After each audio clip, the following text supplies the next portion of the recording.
এক ছেলে তার বাবার কাছে সাইকেল চায়, তার বাবার কাছে সাইকেল চায়, বাবা আমাকে একটা সাইকেল দাও। বাবা ছিল স্কুল মাস্টার।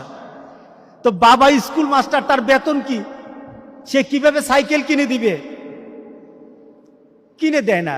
ছেলেও নাসুর বান্দা, সাইকেল চাই কিনে দেয় না, সাইকেল চাই কিনে দেয় না। একবার ছেলে বাবাকে বলল, বাবা আমাকে সাইকেলটা কিনে দাও না।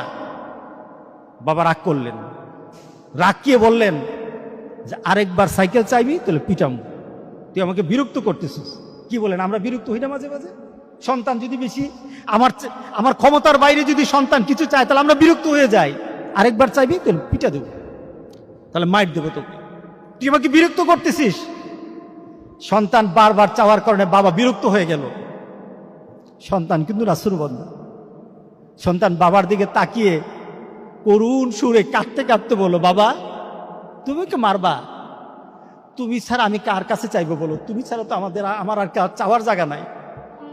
তুমি আমার আব্বা, এছাড়া আমি কার কাছে চাইবো?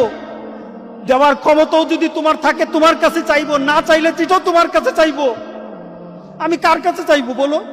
তুমি আমাকে ফিরিয়ে দিবা, কিন্তু আমি ফিরিয়ে দিলে দিতে পারো, কিন্তু আমি কার কাছে চাইবো? আমার তো তুমি ছাড়া কেউই নাই। বাবার সাথে সাথে ছেলেটাকে বুকের মধ্যে আঁকড়িয়ে ধরলেন। বাবা তুই আমাকে এমন একটা কথা শুনালি, যা তোকে আগামীকাল সাইকেল কিনে দেব। সুবহানাল্লাহ, সুবহানাল্লাহ।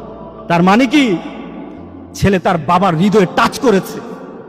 তার কথার মধ্যে আবেগ ছিল, ভালোবাসা ছিল, নিবেদন ছিল যে বাবা তুমি না দিতে পারো, কিন্তু আমার তো তুমি ছাড়া কেউই নাই।